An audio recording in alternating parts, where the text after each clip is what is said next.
Do you believe that implementation of theaterization can improve our defense forces in terms of fighting a two-front war with China and Pakistan as we know it? Absolutely. The answer is 100%, 100%, 100%. Actually, now a time has come where we are at war of some form or the other, every moment. So now when you talk about theaterization, sir, we still have a lot of commands. How is the new CDS DMA going to integrate these 17 commands into, let's say, 4 to 5 commands? We have an active adversary in terms of Pakistan on our western border. We have an active adversary in form of China on our northern borders.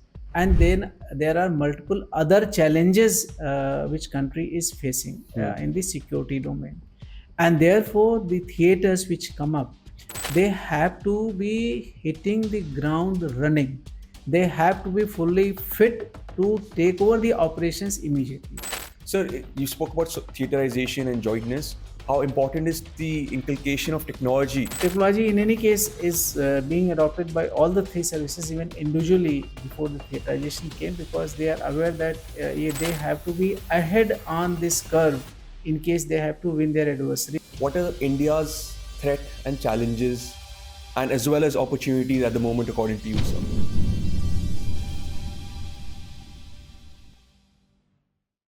Today, we turn our focus to India's defense strategy and transformative concepts of integration, theaterization, and jointness. Joining us is Major General Ashok Kumar, the Director General of St. Joe's, a premier think tank dedicated to fostering jointness and synergy within India's defense ecosystem. With decades of military service and strategic expertise, Major General Ashok Kumar is uniquely positioned to provide deep insights into the challenges and opportunities faced by India's defense apparatus. In this episode, we delve into India's evolving threats and challenges and the opportunities to strengthen our defense, the system and process shaping the operations of India's military and defense forces, the critical concepts of theaterization and jointness, what they really mean, why they matter, and how they can revolutionize India's defense capability. We also talk about the role of newly appointed CDS in driving these reforms and whether achieving this integration will be a smooth journey or a tough challenge. Reflections on late General Bipin Rawat's legacy and his pivotal role in advocating for theaterization. And finally, how St. Joe's is contributing to the transformation by fostering dialogue and collaboration among stakeholders. This is a conversation about reimagining India's defense strategy for the 21st century, and Major General Ashok Kumar's insight will leave you with a deeper understanding of the path ahead. So without further ado, let's get started.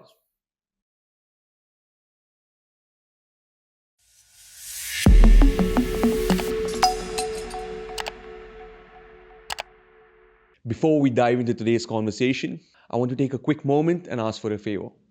We noticed that 93% of you who watch our content regularly aren't subscribed yet. My promise to you is simple. If you hit that subscribe button, we'll keep working hard to bring thought-provoking conversations, incredible guests, and the topics you really care about the most. It is practically free for you, but it makes a huge difference for us, helping us grow, reach more people, and bring even better content your way. Thank you for supporting. It means the world to us. Now let's get back to the video. Major General Ashok Kumar, welcome to Diary for Publishers. Thank you very much. Thank you so much for being a part of this. Been looking forward for our conversation. Today we're going to talk about a lot of things, including jointness, theaterization, and the overall national security. But I would like to start a conversation with a perspective on what are India's threat and challenges, and as well as opportunities at the moment, according to you, sir. Well, you have brought out a very, very important issue right at the outset. If you would have been monitoring as to how the apex leadership in form of the chief of defense staff has been looking at this, lot of things will be evidently clear. Earlier, we used to look at India as a country with predominantly with continental borders, where there was some component of the maritime border also. So therefore, in the force development, in our understanding of the threat perception, everything was predominantly land centric. But now, the way India is wanting to aspire as a developed country in 2047, the way we wish to emerge at the regional and international scene in coming years, uh, the country is being looked at totally different.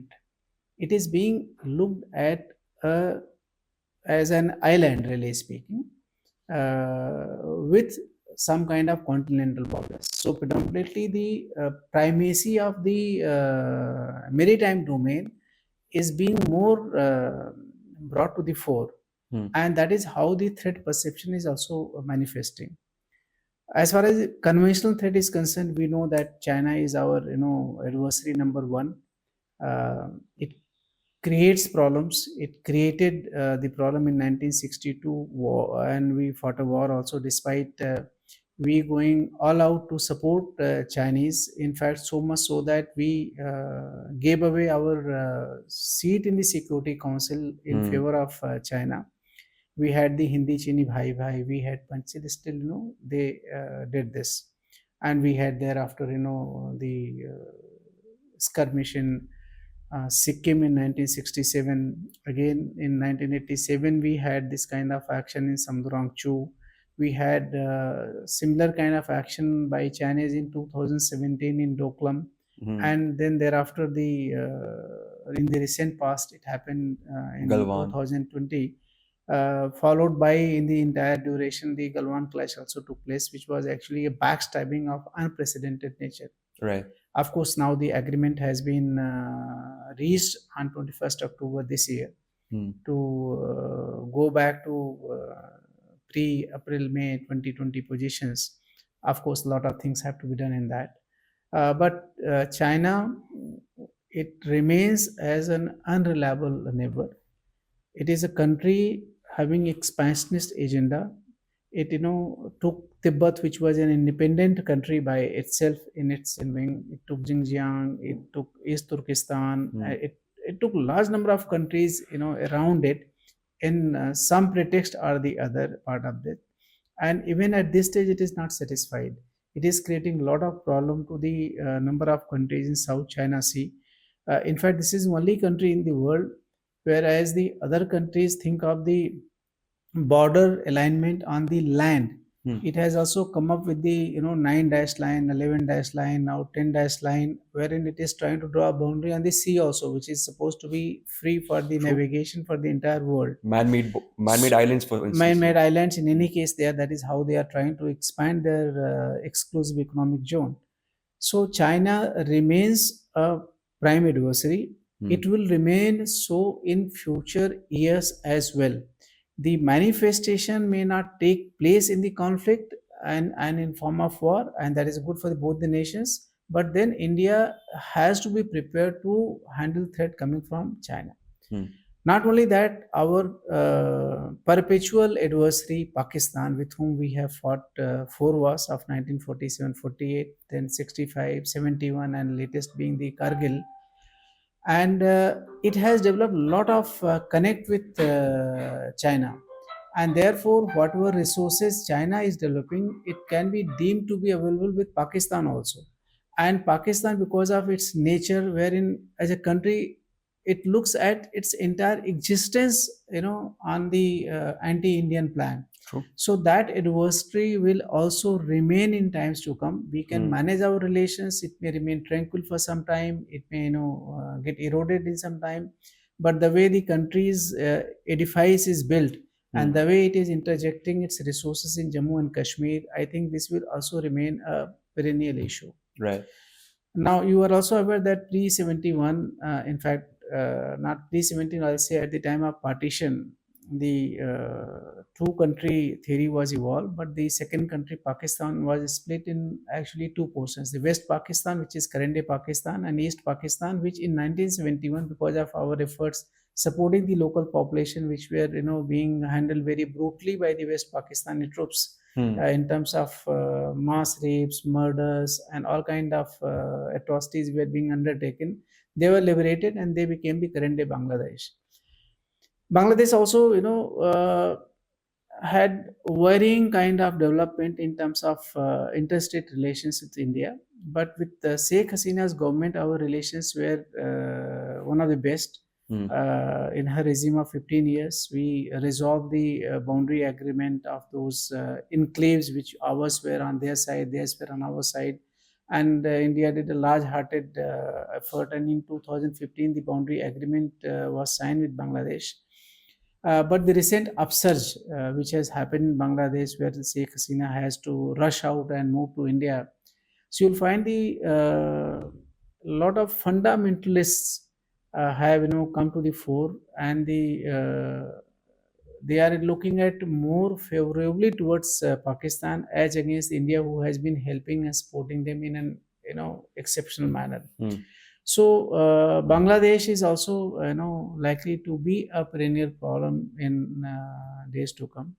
Of course, the China threat, which I explained in the first go, it is not by itself. It is also trying to wean away our other neighbors. True. It has created problems in Nepal. It is also when we are speaking, it's Prime Minister Oli has gone to China, where he is getting a lot of grant for the development of Nepal. Uh, there was minor border issue between India and Nepal, but it was of not any major significance. But because of Chinese insistence, then Nepal has come out with a different kind of claim. Not so much so that they have passed that thing in their parliament, also have printed on their notes. So the kind of relationship which we have had with Nepal, roti beti relationship, even that has undergone some kind of strain, though we are trying to do our best, because India as a country believes in Vasudhaiva Kutumbakam, which was also manifested during the G20 summit conversations. Same thing is happening in Sri Lanka. Its naval bases have been acquired by China. We were the first responders always and every time when Sri Lanka was in a crisis, including the recent economic crisis. But somehow though people are generally friendly towards India, but the kind of support which we are extending, that is not getting registered in that kind of manner. Same thing happened in Maldives. Maldives Indian Defense Forces liberated that country when they were attacked, but the current regime became totally anti-India. Now they have made some amends in their conduct. But again, and everywhere there is a Chinese footprint. In fact, China is a non-resident power in the Indian Ocean region, but it is becoming so much active in these countries which are there in Indian Ocean region, that it is projecting much more challenges than what is manifested on land borders. And therefore, what I highlighted, which CDS also shares, that we are an island country with continental border, and there is a need of having more maritime resources and capabilities in Indian Ocean region. Definitely. In case we have to preserve our national interests.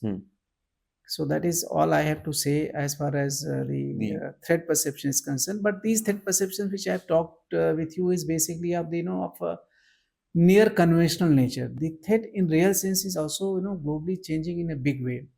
Today is an era where anything and everything is getting weaponized. You would have monitored the Russia-Ukraine conflict. Despite both these countries having this kind of war being fought between them, but when it came to the issue of grain exports, so they entered into agreement during fighting the war to allow that to happen, because Russia as well as Ukraine are the major producers of wheat and other grains which are utilized by rest of the country. So grain, climate, the fertilizers, coal, oil, you name a thing today, the countries who have an advantageous position in that particular segment are weaponizing this for their national good. And this is something which is being done both in peace and war. One doesn't have to be necessarily be at conventional war to do something against its adversary. The cyber war is happening, information war is happening. So every day, the multiple things are coming. Actually, now a time has come where we are at war of some form or the other, every moment. So these are the threats and challenges that you mentioned, but there must be some opportunities as well for us to improve in our systems, our processes. What would you say are there for the military and the armed forces of India? Okay, Shivam, I think this is more important. The threat perception will vary from people to people, from organizations to organizations. How do they look at it? But ultimate aim is how do we handle those challenges And if those challenges in the process are also throwing certain opportunities, how do we take care of them? So I will not restrict this response only to the defense forces, because today it has to be a whole of a nation approach. Beautiful. The Yes, sir. military constituent is a subcomponent of the national effort to carry forward the national will in whatever manner it is desired. But coming to the defense forces also, I think the biggest challenge or the opportunity, whatever way you wish to see that, is the need of jointness, integration, and theaterization. And lot of things are happening on that count. I can, today is the Navy Day, 4th December. But do you know from where they have taken this day for their celebration of Navy Day? They have taken from December 1971 war, wherein on this very day they launched attacks on Karachi, and they were successful in sinking 4 naval ships of the Pakistan. So it is a day related to their operational ability which was displayed, and where they did an excellent job. Now you see the other way around. How does army celebrate the army day? It doesn't take it from any operational day. They have fought a number of operations. It has taken from the day the first chief of army staff, the first Indian chief of army staff, took the reins of army. That is happens to be 15 January 1948. So that 15 January becomes the army day. Now going back to the, if you see the Air Force neither goes in for any operational activity, nor it goes to its first chief. It goes back to 1932 when the Britishers, the Royal Britishers, had established the Royal Air Force, the 8th October 1932. So that 8th October has been taken from there. So you can see in the services what kind of disparity is there even to identify their service day. Though of course there is no mandate that if you have a common way of identifying the date, something drastic will happen. So that way there is no, great shakes. But what I'm trying to tell that there is a need to have common thinking approach. Absolutely. Not only that, I'll tell you another very important thing.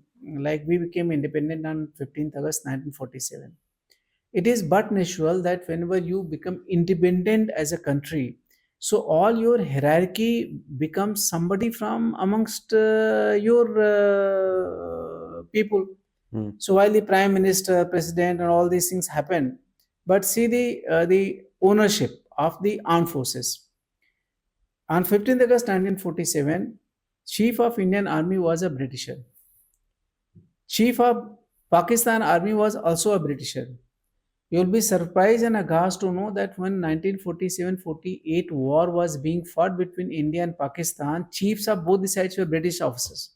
So you can understand how much they could have looked at our national interest in real sense and what would have been their priorities. Anyway, Army got its first Indian chief on 15th January 48. It was, I think, 5th January 48 when that war got over, and it was 15 January when General Karepa took over as the army chief. Now, that was in 1948. Now, you see the case of Air Force. It took another 6 years since then to for them to get their chief. That happened in 1954. The Navy got its first Indian chief in 1958.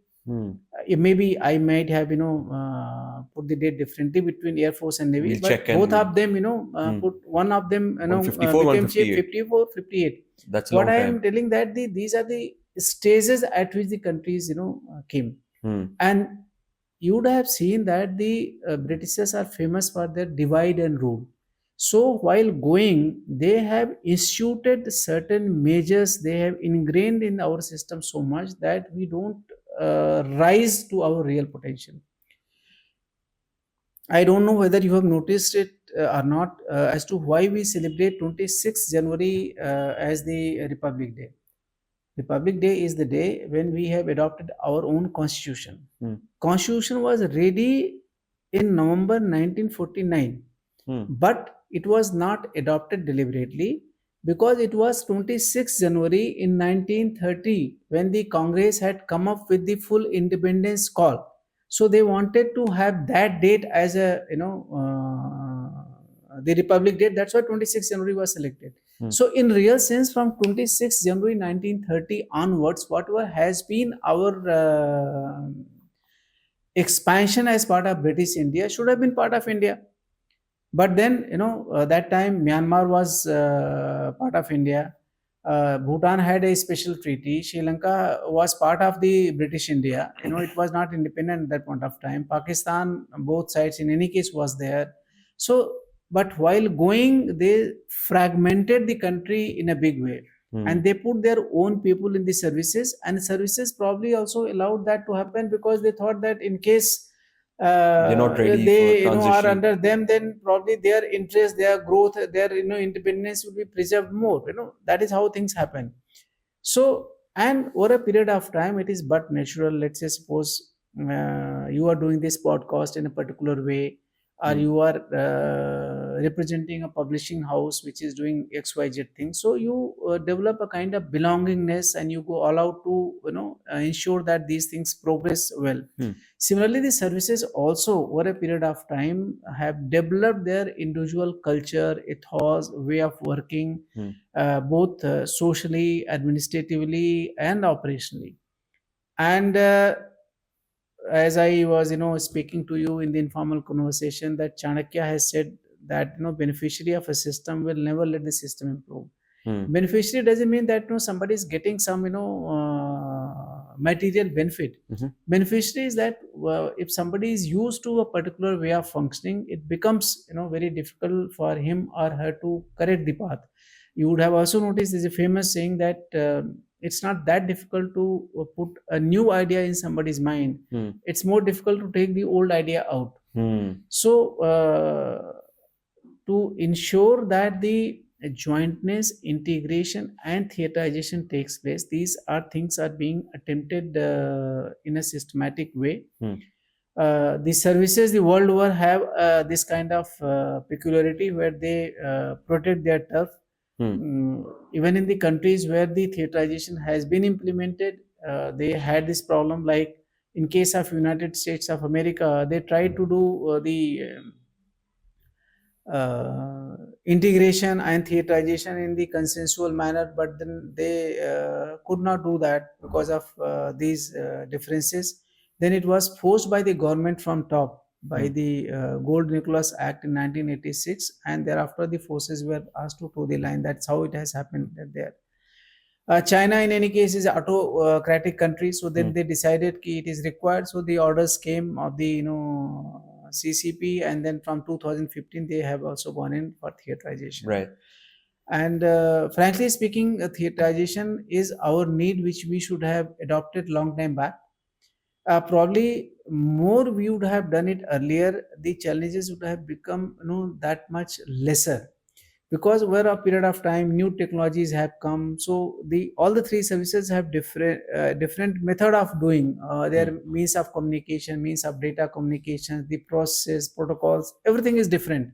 So in case they have to function in the theaterized world, it is essential that they have a common parameter, common norm, common approach. And out of all that, the first thing is the jointness. Now jointness is basically thought process, the cultural. It doesn't mean that you don't respect each other's culture, but at the same time you have to have common approach. Like for developing this, when National Defense Academy was created in Khadagwasla, it was one of the prime aims that the officers who get trained there, they will usher at some point of time this era of jointness, integration, and theaterization. But they were in a nutshell, the way it turned out to be, they were in a common geographical area, staying together, training together. So they develop the individual bonds, and that helps people to At NDA, you see. at NDA, and that helps. But the integration in real sense or jointness in real sense, that didn't come because of that. Okay. So now there is a total thrust by the Apex leadership that all the tri-services organizations and all other organizations evolve this value system of jointness in all the three services and all the institutions, so that the integration becomes a natural flow. Got it.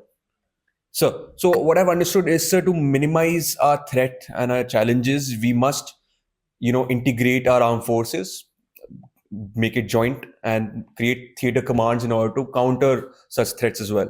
So these three words go in the same sentence a lot, but there is not enough clarity for people. Can we differentiate between? Can we define and differentiate between jointness, theaterization, and integration? So. Okay. So I will take the jointness first, because that is the first step for subsequent stages. Jointness is basically developing a common culture, a common approach, common thinking, that of all the three service people, like even we have the joint organizations, and people are from army, navy, air force, they are posted.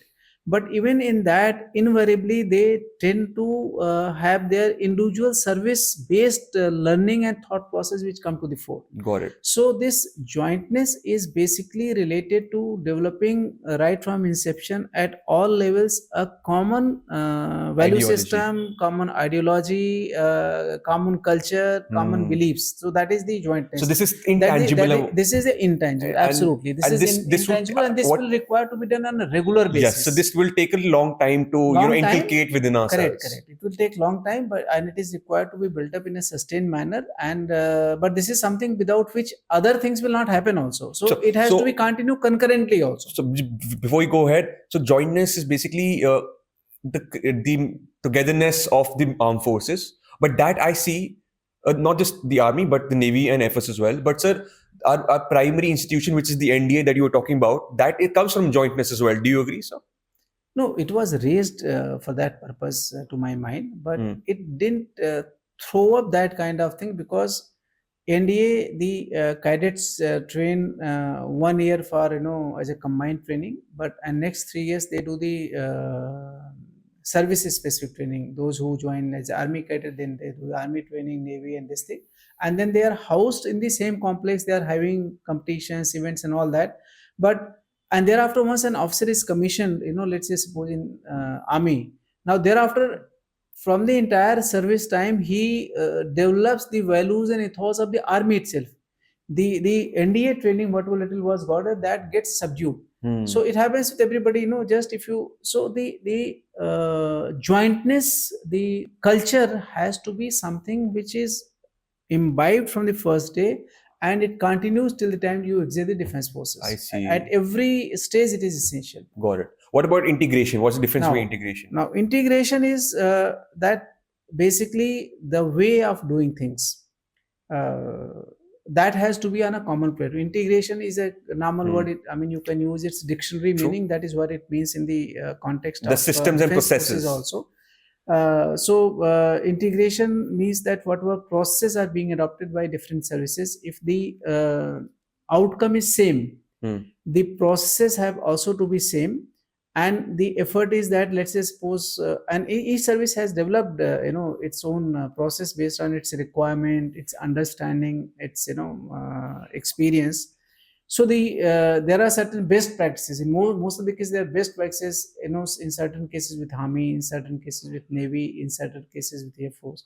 So once you are looking at on that particular issue, how these things are being done, and once you are trying to integrate them, then you can have the best of the things available and imbibed for everybody.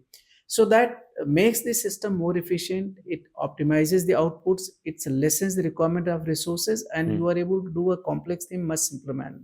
And integration is something which is basically for doing things together in a unified manner. So all the processes are required. Yes. And once you thereafter gravitate to theaterization is the organizational transformation of your services with a common approach of jointness and integrated structures. Because theaterization is nothing but just you have created an headquarter, you have placed people, you have thereafter come out with the doctrine, philosophies of war fighting, all that, which are currently individually with the each service. So that is unified. So theater becomes an organization structure which then thereafter develops as to how you are going to prosecute war in that particular theater. So theaterization is the capabilities to fight together, basically. Correct. Right. So now when you talk about theaterization, so we still have a lot of commands right now also we have about 17 total commands Absolutely. in Army, Navy, and Air Force. Yes. How is the new CDS DMA going to integrate these 17 commands into, let's say, 4 to 5 commands or theaters? Firstly, there is no absolute clarity as to how many commands are going to finally come, Hmm. because there may be certain functional commands related to cyber, space, and other domains. But on the geographic domain, there is a kind of input that there are going to be three theaters. One is going to be looking at the Western threat. One is going to look at the northern threat, that is towards China, and third is going to look at the maritime Maritime. command. Got it. So the open source also says that the one which is probably these are not being named as theater against Pakistan. These are being given as number one theater command. But these are all matter of conjectures which have flown over a period of time in the open domain by different people's writing. So that is likely to come at Jaipur, where currently Southwestern Command is located. That will look at the Western threat. The one against northern threat is going to come at Lucknow, where currently is the Central Army Command is located, and it will look at the entire northern threat. And the maritime is likely to come at Trivandrum, which will look at the both the western coast as well as eastern coast, entire Indian Ocean region, and wherever there is a maritime interest. Now, when you raise a unit, we will keep this, theaters little, at the back, so that I can explain, as to what is going to happen to these, 17 commands. So, once you raise a new unit, now if there is already a precedence, let's say suppose you have got, 5 infantry battalion in a particular domain, and you want to raise sixth. It means there is structure, organization, way of doing, everything is available. So the raising of this new unit takes lesser time, but even in this case, it has to be put through the annual training camp, practice camp, and it has to be tested before it is declared operationally viable. Now, if as against that you are making raising a new unit which you haven't had earlier, now in that the getting the organization right, policies right, way of employment right, all that will take much more time, because you don't have that experience within your organization. Similarly, if you take that analogy at a theater level, which is a major transformational change, which is going to be attempted. So, if you would have been a country with peace from all your borders, you had the luxury, you create the theater headquarters, 3 of them, you disband the rest 17 of them, and these theater get time 1 year, 2 year, 3 year, whatever time it takes for them to be operationally ready. But we don't have that luxury. We have an active adversary in terms of Pakistan on our western border. We have an active adversary in form of China on our northern borders, and then there are multiple other challenges which country is facing in the security domain, and therefore the theaters which come up, they have to be hitting the ground running. They have to be fully fit to take over the operations immediately. Now, practically, that is not possible. So, in my mind, it's my guesswork that, because again, nothing has come on that, and I don't have any access to this information. But given the kind of challenges which you are facing, I think disbanding the 17 commands immediately may not be possible. Initially, they may raise the theater commands. They may raise all three in one go, or they may raise one, try it out, and then raise the balance to based on the experiences gained. And once all the three theater commands become fully functional, probably at that time they will do away with these 17 commands. But some of the commands, they may do away with also. But till the time theater command headquarters stabilize, I think, to my mind, the continuance of these 17 or majority of these commands will be inevitable. And once the theater commands become fully operational, they have been tried, tested, all doctrines, policies, method of war fighting, exercises, rehearsals have been done, then these can be done away with, which will result in a lot of optimization of resources and the capability getting spared, which can be used for alternative benefits.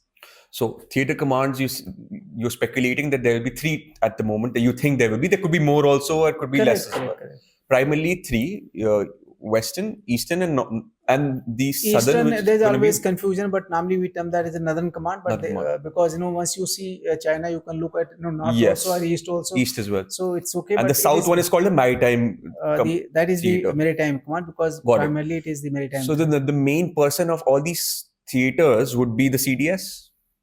Naturally, the theater commands, even that structure is still to be known really. But it is reasonable to believe if this structure of CDS and theater commands have to be viable, theater commands have to be under CDS for operational employment. The service chiefs, they will be basically given the responsibility of raise, sustain, and train. That is they will be doing that part. They will not have any operational role in the fighting of theaters. All that will be controlled by the CDS, because the service chiefs can control their own component. Na? The theaters have all three components. Now service army chief cannot control anything else, so he will have not have the operational role really speaking. Theater commands will report directly to CDS. I mean, CDS may have a vice CDS also. That is a different issue. But they will report to CDS, and for execution of operations and the recruitment, the training of the staff, the equipment which is required by the concerned service, or sustenance, logistics, that will be done by the service chiefs. Even the major logistics, that will be also integrated. Major training will get integrated once we adopt the theaterization, because theaterization is not the end of this reform. It is going to be the beginning. The beginning of it. And then there will be many more reforms which will be thrown up. But do you think the decision making will get a little complex, because then there will be theater commander officers from the theater commands in talking to CDS, and then also from the service officers as well, the army commander and the chief, all the chiefs. I don't think so. See, as I told you, the army commanders are there at the 17 commands. And it is my conjecture that once theater commands get announced, then these may also continue for some time, 1 year, 2 year, whatever time they are, till the time theater commands are stabilized. But thereafter, this the once the commands go, the army commanders will go. Okay. So the theaters, that person, whether is made 4-star or otherwise. So theater command, you will not have the army commander and theater commander, because that doesn't make sense. Because Yes, then you that's what have I to have thought. the 17 command. Then in that case, it will become much more complex, because then you will be adding another layer in the decision making. Because today it is the idea is to have the flattest structures and for operational functioning. But that is, again, I'm telling you, that is all matter of conjecture, because there is no input, and even the open, nothing has come. So I really don't know. But I think that will be logical that in due course of time, these commands are done away with. The theater commanders are there, and they report operationally to CDS for prosecuting of So you're saying in the operations. process of, And that's why the service chiefs, then they will because these theater commanders will not contact the service chief for their operational employment. In my view, So because if they do that also and this also, then there's no fight. So you were saying that if there is theater commands which are created, then there won't be any other 17 commands. Absolutely. And At some point of time, they will and they should vanish. So since we're speaking about the CDS, the Chief of Defense Staff is the main person for all the three forces. We recently created as a position. I mean, it was on in talks for a long time, but it was recently created. We must talk about General Bipin Rawat, whose 3-year death anniversary is going to be on the 8th of December. So, do you have any words for him, sir? Anything that you want to mention about the first CDS? If you see, in case of General Rawat, he did not become chief by the conventional norm. Normally, the senior most army commander, stroke vice chief amongst them, that person is made chief normally. But there have been, superseding a lot. Superseding earlier also on few occasions. So he became chief, and he was quite proactive. And then he got opportunity to become the CDS. and he did a lot of effort. He was a go-getter guy, and who he was trying to bring everybody on a common ground, so that it was expected that by the end of his tenure the theaterization will get announced and the bulk work will be completed. It was sad that we lost him on 8 December 21 in the helicopter crash near Wellington. And then there was a close to 9 months gap before the current CDS was appointed. He was appointed in September sometime, Right. in 22, I believe. So, but the current CDS is working in a very, very systematic manner. His intellectual ability and knowledge quotient is very, very high. He has systematically identified all the areas where we have to work together to bring the uniformity of our thinking, our procedures, our equipment orientation, our communication, our data transfer. Everything has been identified, and then systematically in a time bound manner the work is happening. I think close to 60 to 70% work has already been done, and in balance also the reasonable amount of work has been done. So I think now the defense forces are largely ready for theaterization to get announced. I think once the CDS gives the final comfort level that now they have reached a stage that it can be declared, the government should announce that, because it is also the government's agenda. When Modi announced from the ramparts about the creation of the CDS, and he has also been, talking about this. It was part of the BJP manifesto also before the current elections. So I think, and now they have formed the government in the third round. So I think once these building blocks are ready, which are quite close to becoming ready, theaterization is going to come. In fact, now there is just no dispute whether it will go come or not. It is just a matter of time, and When? it's after we are quite close to that. And now, since we have a kind of agreement with China, also the standoff has been taken care of. Maybe after Trump assumes power in January next year, then they know Russia-Ukraine war, even that may subside. So if there will be more peace and tranquil related atmosphere, so that will give us more leg room for undertaking major reforms and taking calculated risks. So, sir, there's always a resistance to change in every organization. I'm sure there will be some resistance in implementing of theaterization and jointness as well. What, according to you, are these challenges going to be, and how are we going to overcome these challenges? So, frankly speaking, it is natural. It is the world over, and invariably, where the successful implementation of this has been from top down. It has happened in USA, as I told you, by the Gold Nicholas Act in 1986, where it was thrust on the forces. It happened in China in 2015 because of their party, in any case, is autocratic rule. But we are following a different approach, and I'm happy to share with you, honestly speaking, that there is a lot of convergence. I'm sure you not have heard anything in the media after the assumption of appointment of the current CDS that there is any dissonance between these services. Nothing has come to the fore because they are wanting to work. At times, what happens that the difference of view on a particular issue is taken as difference per se, which is not the case. Let's say we are discussing any issue, we may have a difference of opinion. You may look at it differently, and I may look at it differently.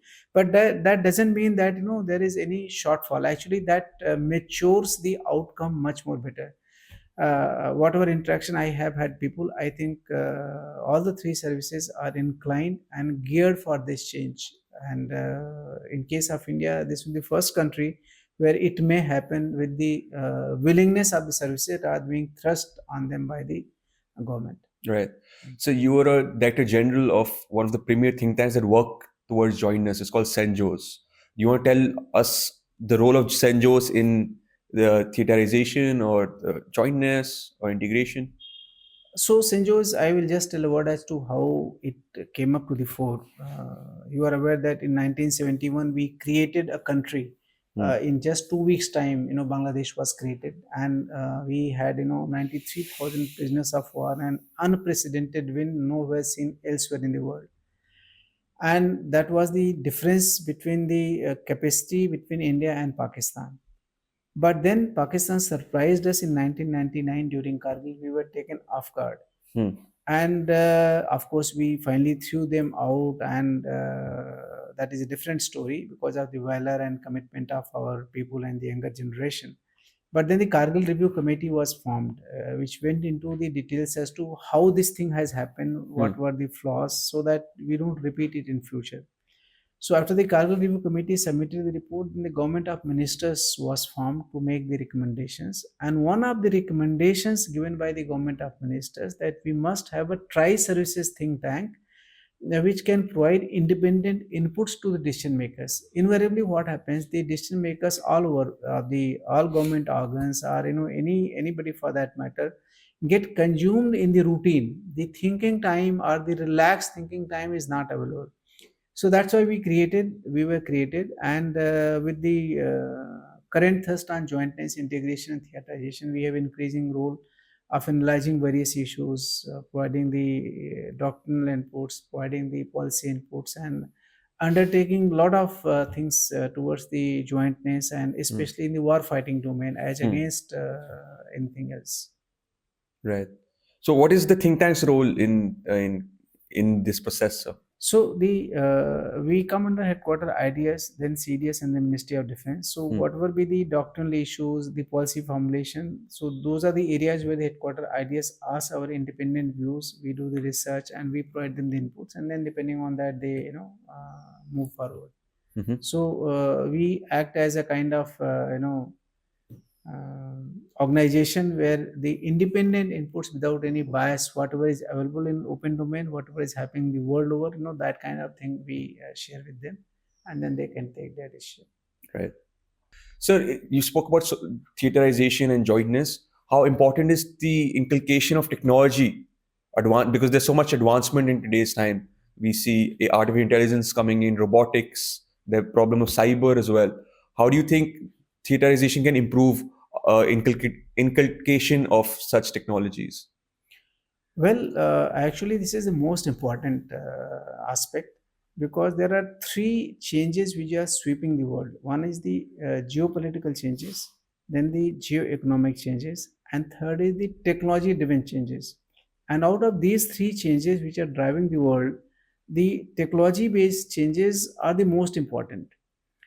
Today, as against the an aircraft getting employed, which costing millions and being manned, this thing, same thing can be done by a drone or a swarm drone or unmanned aerial vehicles, and a lot of things are changing.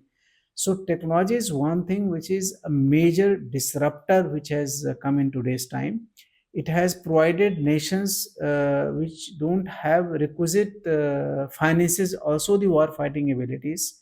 It can save the lot of loss of human lives, and the people who are going to counter that, they are also going to face tremendous amount of challenge, even if they have the highest degree of equipment and the resources at their disposal. So I think technology in any case is being adopted by all the three services, even individually, before the theaterization came, because they are aware that they have to be ahead on this curve in case they have to win their adversary, because it's a great challenge, because China itself is leading the world in technological domain. There are close to 45 to 50 technologies, out of which around 40 technologies where it is leading, it is gone even ahead of USA in those domains.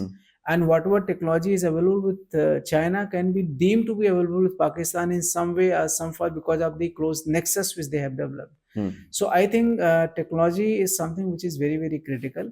But since so far the services were looking from their individual perspective, with theaterization and this CDS appointment having come, they will look at something where the overlaps can be avoided. The common method of procurement and development can be looked into, and in much more lesser resources, the higher capacities can be created. Well said. As they say, sir, change is the only constant, and we must be able to change with time and the requirement of in today's time, and not just for national security, but for individual level as well. So, having said that, do you believe that implementation of theaterization can improve our defense forces in terms of fighting a two-front war with China and Pakistan as we know it? Absolutely. The answer is 100%, 100%, 100%. So this has been a great informative conversation with you. Learned a lot about theaterization. But before I go, I ask my guests two personal questions, if you allow me. Absolutely. First is, if there was one piece of advice you would give to your younger self, someone who wants to join the army or someone who's been wanting to, lead the life like yourself, what advice would you give them, sir? Well, that is a difficult question in today's time because I would have responded that you must join the defense forces only if you have passion.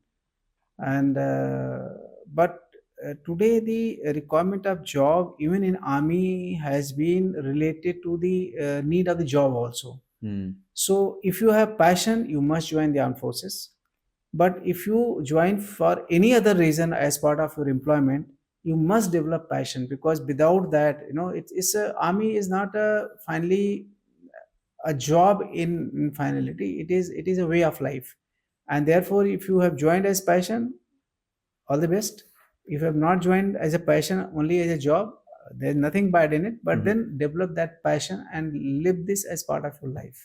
So the last question for today, sir, since this podcast is called Diary for Publisher, I make sure to ask my guest one question based on a book. So if there was one book that Major General would have liked to read before, that he wished he would have read earlier in life, which book would that be, sir? Well, that would be a difficult question to answer, though I am quite inclined in reading. But Could be about life also, if any perspective, the change of perspective on life or military. maybe there was a book written on management of change, which I recently have gone through. That could be one thing, but there are very many books actually. I will not be able to focus that way. Okay, that this book has changed so much in me, or it has changed my thoughts.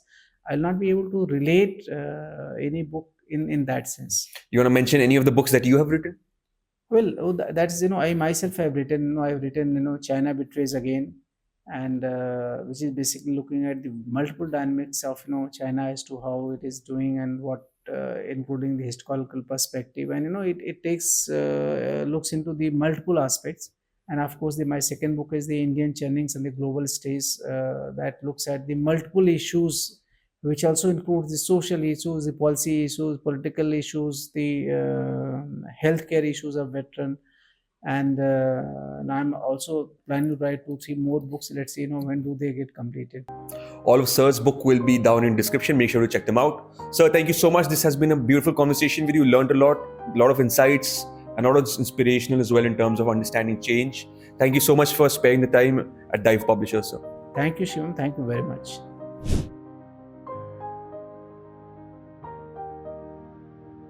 We at DOAP are working really hard to take this podcast to the next level.